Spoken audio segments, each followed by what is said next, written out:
넷째 주 중고등부 예배 영상에 오신 중고등부 친구들을 환영하고 축복합니다. 반갑습니다. 반갑습니다. 오늘은 성수쌤이 없는 관계로 제가 여기에 앉아서 같이 찬양을 인도를 할 텐데 미숙하겠지만 우리가 같이 앉은 자리에서 주님을 찬양한다는 마음으로 함께 해주셨으면 좋겠어요. 오늘은 사랑하는 나의 아버지와 꽃들도라는 두 가지 찬양을 준비했으니까요. 들어본 친구들도 있을 거고 처음 들어보는 친구들도 있을 텐데 이 찬양의 가사를 생각하면서 함께 주님께 찬양 드리는 시간이 됐으면 좋겠습니다. 네, 먼저 사랑하는 나의 아버지 찬양하겠습니다.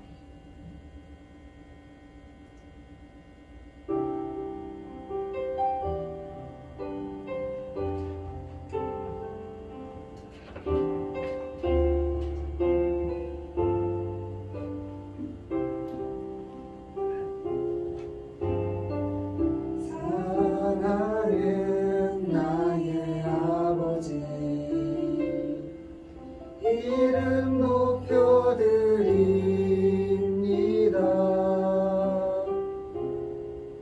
주의 나라 사역 속에 임하시니 능력에 주께 찬송하네. 사랑하는 나의 아버지 이름 높여드립니다.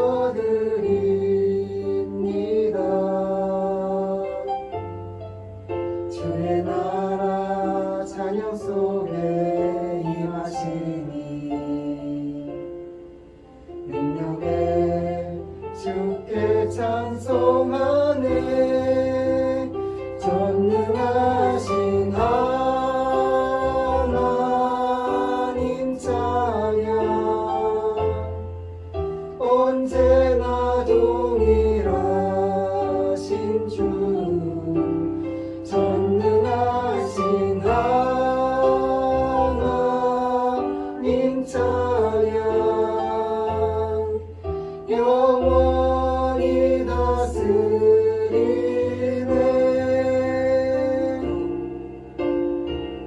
나 주의 이름 높이리. 나 주의 이름 높이리.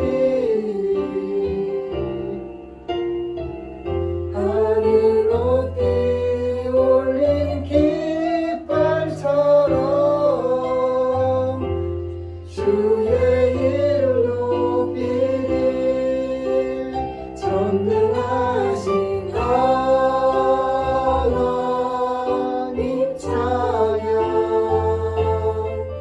언제나 동일하신 주 전능하신 하나님 찬양 영원히 다스리네. 영원히 다스리네.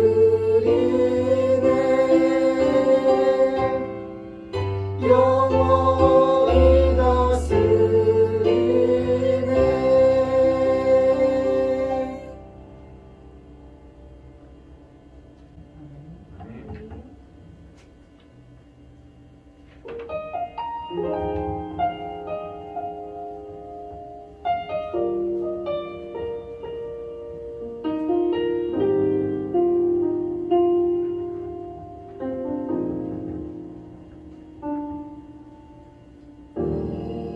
이곳에 생명샘소 사나 눈물 홀짝 지나갈 때에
은혜의 주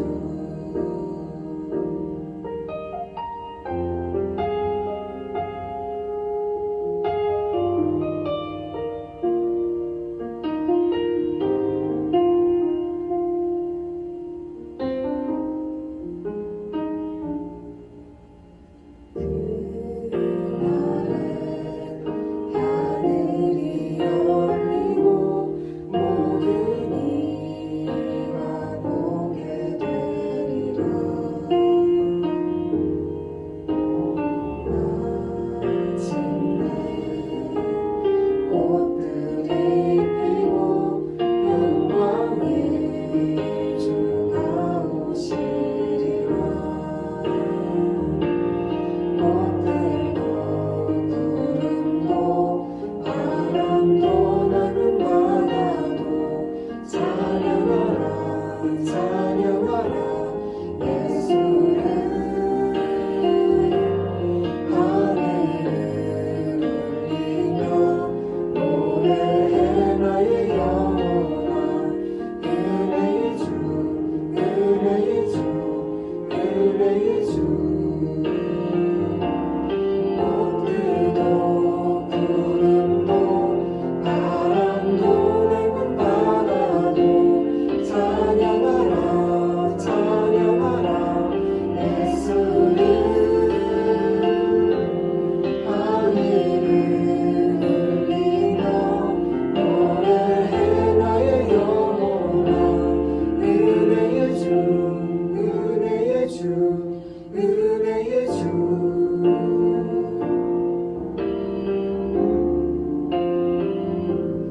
은혜의 주, 은혜의 주, 예수.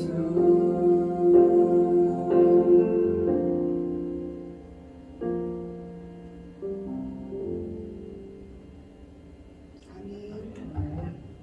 오늘 예배에 함께 해준 선생님들과 학생들 환영하고 또 감사합니다. NG? 그냥 갑니다.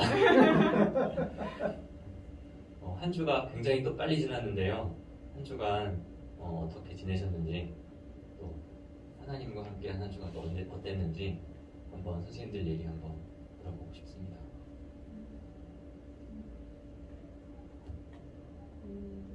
사실 뭐 특별한 한 주는 아니었지만 그래도 큐티를 매일매일 이제 아침에 묵상을 하게 됐는데 예전에는 제가 큐티를 저녁에 묵상했었거든요. 근데 그러다가 이제 아침에 묵상을 해야겠다라고 하면서 좋았던 점이 큐티를 해야 되니까 자동으로 일어나게 되더라고요. 큐티를 안 하면 안 되겠다라고 하는 마음이 있어서인지 그렇게 아침에 큐티를 하고 이제 출근하는 길에 이제 말씀을 또 곱씹어 보게 되는 요새 일상을 살고 있는데 되게 좀 좋았던 것 같아요. 저한테는 그런 지금 부분들이 예전과 다른 그런 시간들이라고 해야 될까요? 일상의 작은 부분들인 것 같습니다. 저는 큰 특별한 탈 없이 이렇게 잘 말씀과 함께 살아가고 있습니다. 감사합니다. 저 딱히 특별한 일은 없었는데 내일 중간 시험을 봐서 그거 준비하고 또 시험 기간에는 딴짓이 다 재밌잖아요. 그래서 열심히 딴짓해가지고 이제 벼락치기를 오늘 해야 되는 상황입니다.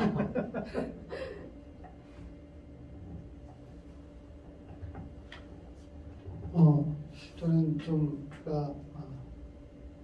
어제 친구들 모임이 있었어요. 오랜만에 거의 한 9개월 만에 친구들이 모이게 됐는데, 근데 수원에서 온 친구가 있어요. 수원에서 온 친구가 있는데 제가 친구들하고 당구를 쳤는데 게임이 안 끝났어요. 근데 이 친구가 밖에서 기다리는데 나오라고 전화했는데 게임이 아직 안 끝나서 조금만 기다리라고 해서 했는데 시간이 한 10분 정도 흘렀어요. 이 친구 갔더니 좀 약간 삐져 있더라고요. 그래가지고 밖에서 그냥 계속 기다리고 있으니까 아무것도 안 하고. 그래서 제가 속으로 그 생각을 했습니다. 제가 조금만 욕심을 좀 버렸으면 승부에 대한 욕심이죠. 그 욕심을 좀 버렸으면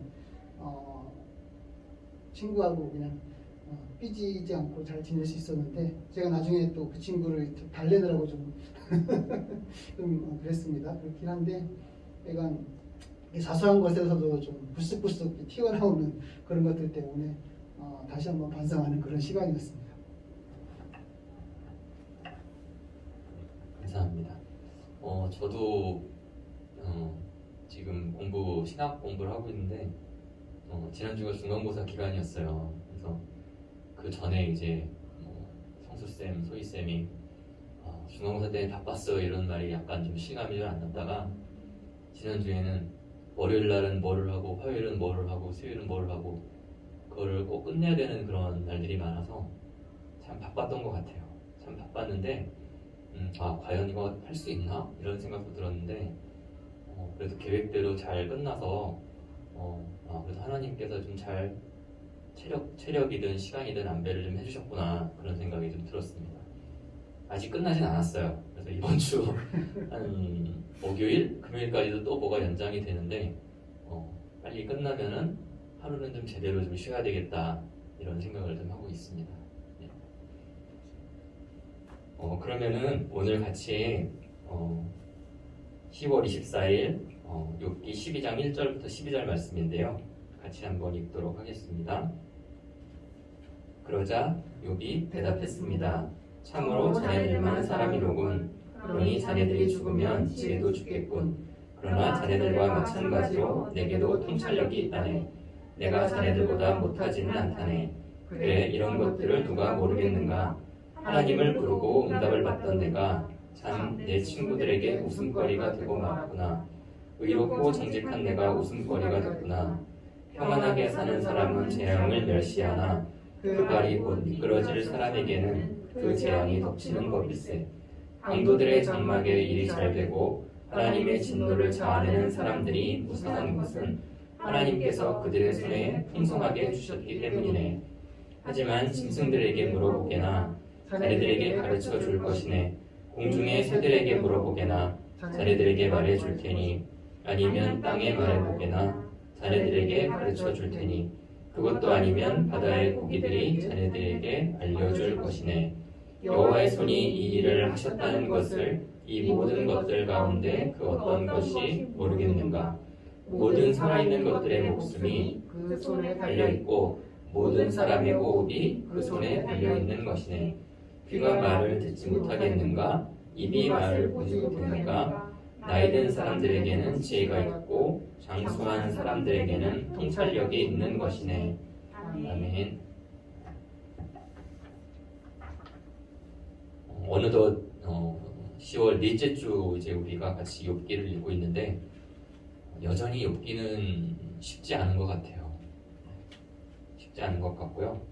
이렇게 유튜브나 이런데 다른 목사님들이나 또는 이제 신학을 이제 신학에 대해서 이제 말씀하시는 분들 얘기 들어보면 다 쉽지 않다고 합니다. 그래서 우리가 어렵고 또 학생들이 어려운 게 정말 당연한 것 같고 그럼에도 불구하고 우리가 욥기를 한번 다 읽어본다라는데 다 읽고 아까 오희 선생님이 얘기하신 것처럼 묵상하고 여기에 의미를 두면 참 좋겠다는 생각이 듭니다.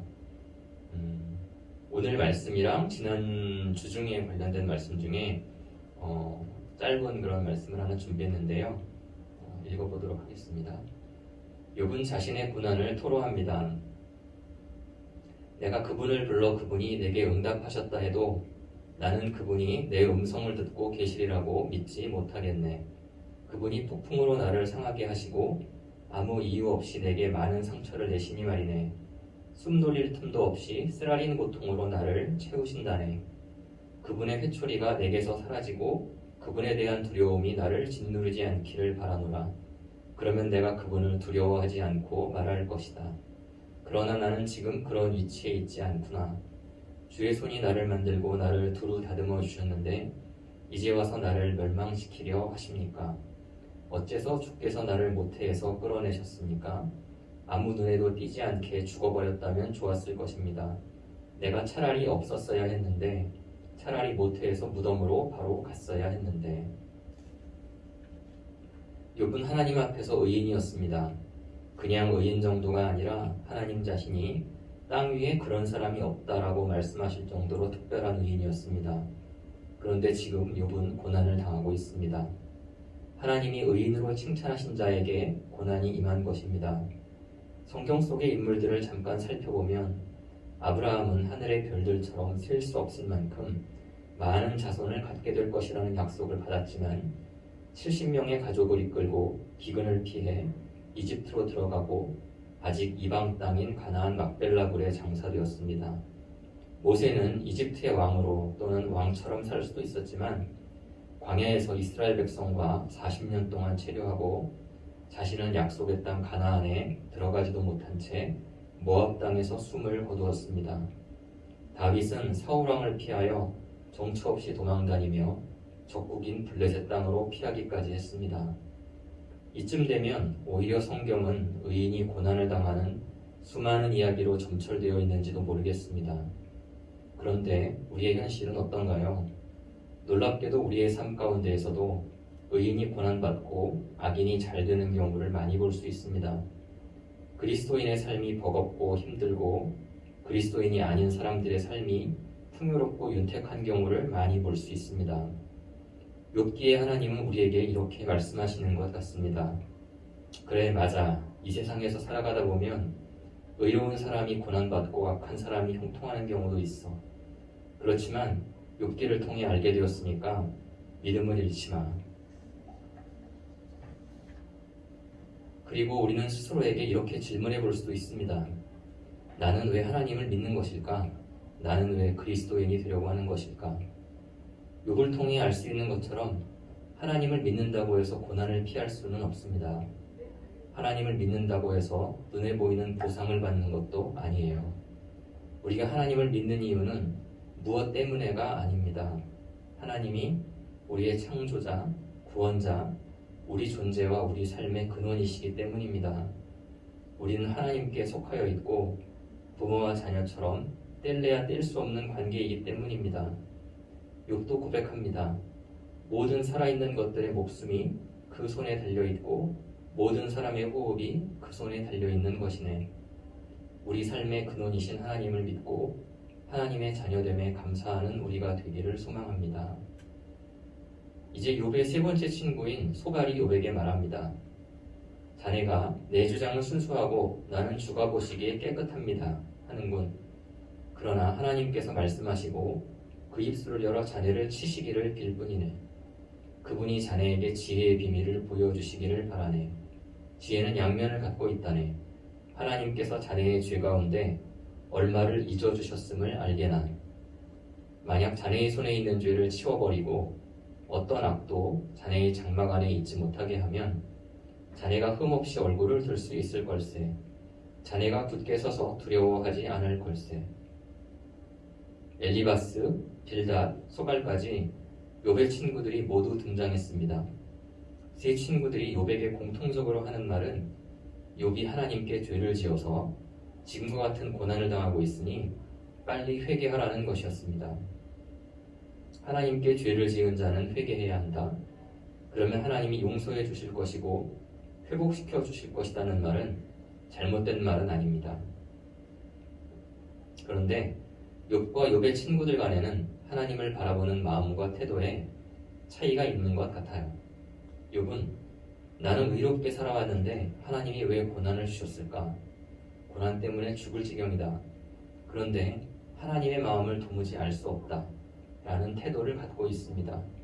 즉 하나님을 정의하거나 판단하지 않습니다. 그리고 지금 하나님은 침묵하고 계세요. 침묵하고 계시는 하나님, 그리고 하나님의 마음을 알지 못하는 욥, 어떤가요? 비록 고난 중이기는 하지만 욥은 하나님을 제대로 바라보고 있는 것입니다. 반면에 욥의 친구들은 욥, 하나님은 죄를 지은 자에게 벌을 주시는 분이야. 지금 너가 죄를 지었기 때문에 하나님이 벌을 주신 거야. 얼른 회개해. 라는 태도를 갖고 있습니다. 즉 자신들 마음대로 하나님을 정의하고 판단하고 있습니다. 침묵하고 계시는 하나님, 그러나 마치 하나님의 말씀을 들은 것처럼 정죄하는 욥의 친구들. 그들은 하나님을 제대로 바라보지 못하고 있는 것입니다. 우리는 욥처럼 하나님을 제대로 바라보는 마음이 필요한 것 같습니다. 아마 짧은 기간에 되지는 않을 거예요. 욥도 평생을 하나님과 동행하며 살아왔기 때문에 하나님을 바라보는 영적인 감각을 잃지 않았습니다. 욥과 같이 하나님과 동행하는 삶 가운데 하나님을 경험하시기 바랍니다. 어디선가 읽은 하나님, 어디선가 들은 하나님이 아니라 내가 만난 하나님을 고백할 수 있는 우리가 되기를 소망합니다. 네.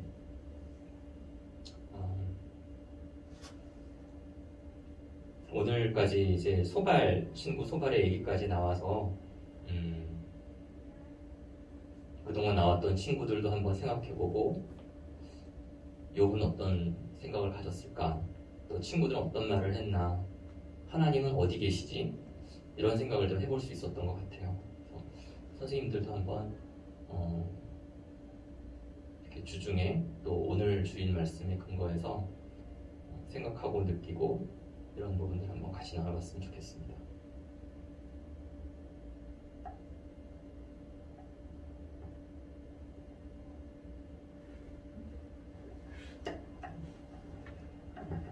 저는 약간 좀 다른 부분을 좀 지목을 해봤습니다. 그래서 제가 오늘 아침에 올린 그 필사본이 낯선 하나님이라는 부분인데요. 거기 싱크 부분에 있어서 여기서 이제는 인류의 시작을 어떻게 보냐고 이렇게 질문이 돼 있어요. 그래서 저는 우리 친구들이 항상 이렇게 부딪히는 문제일 것 같아요.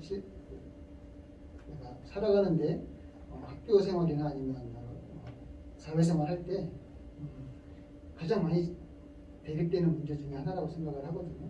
어쨌든 우리 성경에서는 그 창조 신화가 있고 세상에서는 우리가 일상적으로 접하는 세상에서는 이제 여러 가지 기원설이 좀 있잖아요. 빅뱅 이론이라든지 여러 가지 기원설이 있는데 중요한 건 그거라고 생각해요. 그래서 우리가 성경을 볼 때 이게 성경이 뭐 사람들한테 증명하기 위해서 쓴 건 아니거든요. 이게 성경에 뭐라고 쓰여져 있는데 이것들이 어떻게 언제 일어났고 이게 또 어떻게 일어났는지에 대해서 그걸 증명하기 위해 쓴 것이 아니라 하나님의 말씀으로 이렇게 쓰여진 거거든요. 영감을 얻은 자들이 쓰여진 것이기 때문에 그거는 뭐 시대의 상황에 따라서 다르게 해석이 될 수도 있고 근데 그렇지만 중요한 거는 하나님께서 세상을 창조하시고 지금까지 우리를 이끌어 오셨다는 거. 정말로 그 세상 보면 우주에서의 그 지구라는 존재 자체가 아주 먼지 한 톨도 안 되는 그런 존재거든요. 솔직히 말하면. 근데 그 속에서 역사하시는 하나님을 보게 되면 우리가 좀 더 많은 것들을 포용할 수가 있게 되고 또 많이 또 내려올 수가 있게 되고 욕심 같은 것들을. 그래서 그런 거를 좀 주목을 해서 이렇게 좀 욥기 같은 것도 하나님께서 이 세상을 창조하셨을까라는 그런 의문에서부터 시작을 해가지고 그렇게 대비되는 것들이 있는데 제가 그래서 찾아본 게 이 소속 목사님이신 장지호 목사님이 쓴 게 있어요. 창조의 본성이라고. 창조의 본성이라는 책이 있는데 이 책의 과학과 신학에 대해서 고찰을 한 책이거든요. 좀 우리 친구들이 지금 보기에는 좀 어렵겠지만 관심이 있으면 한번 또 이렇게 들여다보는 것도 좋고요. 제가 원래 장지호 목사님한테 예전에도 부탁을 드렸었어요. 그래서 거기에 대해서도 이렇게 또 나중에 우리가 좀 다시 또 만나게 돼서 대면 예배가 정상화가 되게 되면 한번 또 강연도 한번 들을 기회가 있으니까 그래서 우리 친구들이 거기에 대한 생각을 가지고 나름대로 정의하면서 지냈으면 좋겠습니다.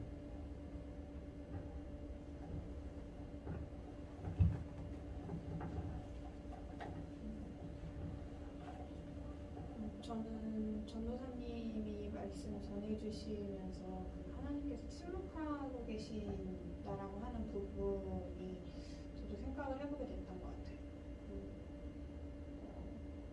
그 친구들의 대화가 이제 끝이 날 때까지 하나님께서는 침묵을 하고 계시잖아요. 근데 사실 읽을 때는 하나님이 빨리 나타나셨으면 좋겠다라는 그런 마음은 아니었거든요. 근데 그냥 이렇게 이 시간에 전도사님 말씀하시면서 생각을 해봤을 때 주님은 어떤 마음으로 이 저 새 친구들 육과 새 친구들의 대화를 침묵하면서 듣고 계실까라는 생각을 좀 해보게 되는 것 같거든요. 그리고 아까 어떤 그런 악인이 고난을 받지 않고 오히려 선한 사람이 고난을 받는 어떤 여러 가지 모습들에 대해서도 얘기하실 때 예전에 한번 전에 다녔던 회사의 팀장님 한 분이 이제 어느 날 저에게 물어보셨어요.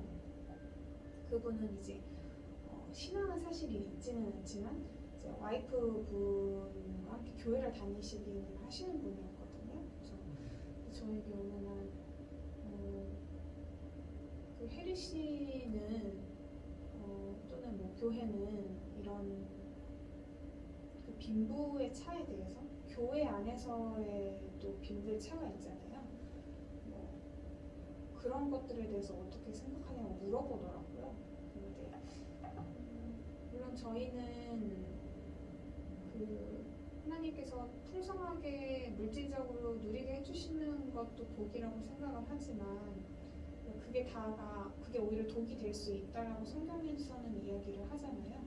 부자가 바늘길을 통과하는 것이 뭐 코끼리가 뭐 이렇게 하는 것보다 천국에 들어가는 것이 코끼리가 바늘구멍을 통과하는 것보다 어렵다라는 식으로 이제 말씀하셨던 것처럼 그 부에 대한 경계도 필요하다라고 하는 것들을 이제 알고 갈 때가 있긴 하지만 그냥 그런 믿음이 없는 신앙이 없는 사람들 눈에 굉장히 많은 사람들이 있잖아요. 그 신앙을 가진 사람들보다 사실 믿지 않는 사람들이 더 많다라고 생각을 했을 때 과반수 이상의 사람들의 생각에는 어쨌거나 뿌리 깊게 그 부에 대한 그리고 빈에 대한 그런 생각들, 그 축복에 대한 이야기들, 형통에 대한 이야기들을 가지고 있는 선입견들이 되게 있잖아요.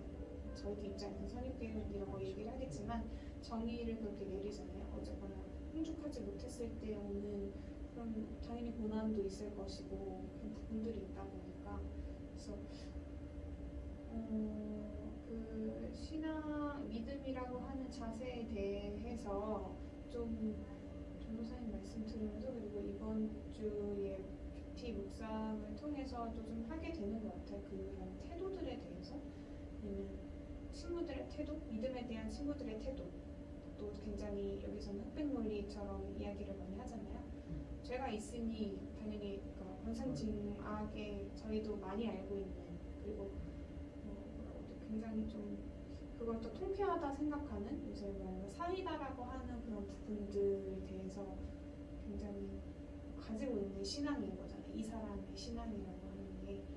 근데 또 욥은 오늘 말씀에서 꽃들에게 물어봐도 바다의 생물에게 물어봐도 알 것이다라고 이야기를 하잖아요. 그 믿음의 신앙의 태도에 대해서 굉장히 다르다라고 하는 걸 느껴볼 수가 있는 것 같아요. 그게 죄의 여부를 떠나서 어떤 하나의 현상, 상황을 바라볼 때 믿음의 태도는 나는 어떤 것인가. 왜냐면 저도 초반에 이제 회사를 옮기면서 제가 겪었던 그런 상황들 안에서 제 믿음의 태도를 좀 돌아가게 됐었던 부분들이 되게 많거든요. 욥을 보면서 나는 어떻게 했었을까?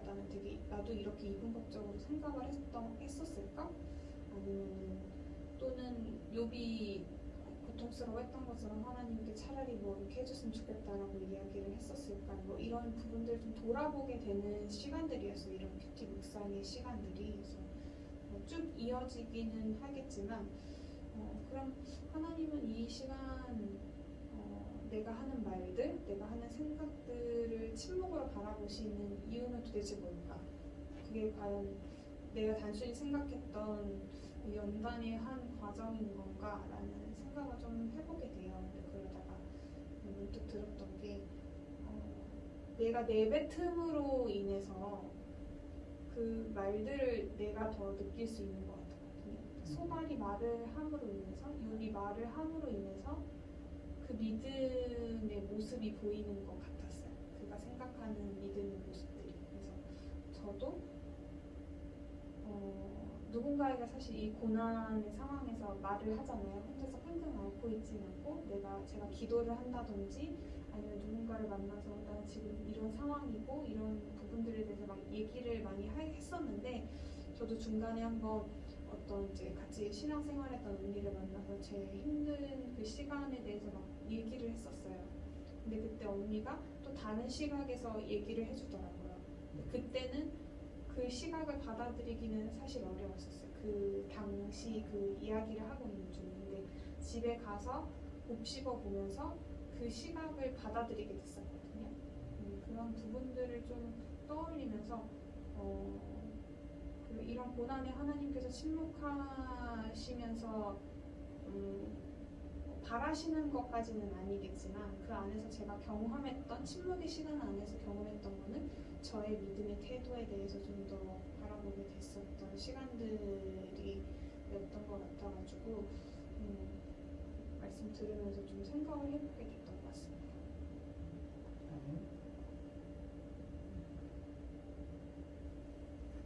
또 저는 정 교수님 말씀해 주신 거 들으면서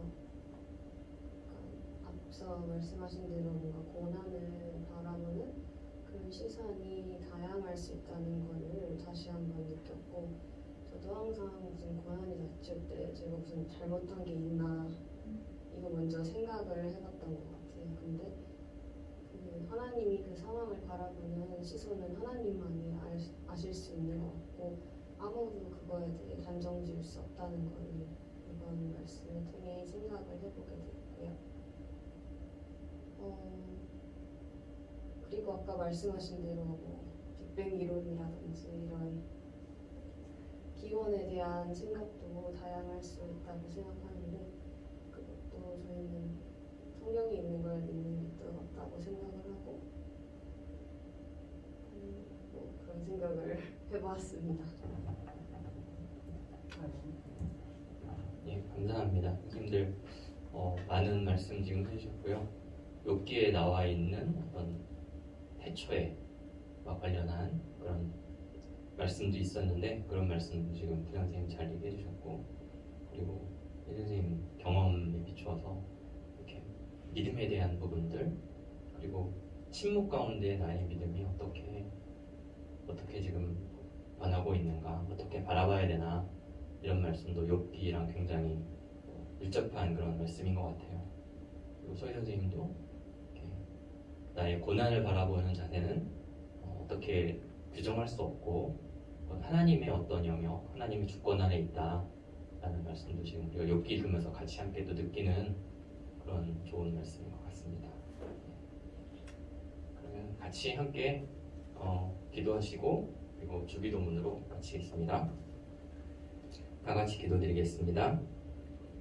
하나님 아버지, 오늘 우리가 욥기 말씀을 함께 읽고 묵상을 나누었습니다. 욥을 통해 의인도 고난받을 수 있음을 봅니다. 신실한 믿음을 갖고 있어도 눈에 보이는 세상의 보상을 얻지 못할 수 있음을 봅니다. 하지만 고난보다 크신 하나님, 눈에 보이는 세상보다 크신 하나님을 바라보며 더욱 큰 믿음을 갖게 도와주옵소서. 그리고 나의 마음대로 하나님을 정의하고 판단하지 않게 하옵소서. 어디선가 읽은 하나님, 어디선가 들은 하나님이 아니라 내가 만난 하나님을 경험할 수 있도록 인도하여 주옵소서. 우리의 영적인 눈을 밝혀주시고 몸과 마음과 영으로 예배하게 하옵소서. 11월부터는 다시 선생님들과 학생들이 함께 참여하는 대면 예배를 계획하고 있습니다. 코로나 전염병 상황도 나아지고 안전한 예배를 함께 드릴 수 있도록 인도하여 주옵소서. 예수님의 이름으로 기도드립니다. 아멘. 하늘에 계신 우리 아버지, 이름이 거룩히 여김을 받으시오며 나라의 마옵시며 뜻이 하늘에서 이루어진 것 같이 땅에서도 이루어지이다. 오늘날 우리에게 용할 양식을 주옵시고 우리가 우리에게 죄 지은 자를 사하여 준 것 같이 우리 죄를 사하여 주옵시고 우리를 시험에 들게 하지 마옵시고 다만 악에서 구하옵소서. 내게 나라와 권세와 영광이 아버지께 영원히 있사옵나이다. 아멘.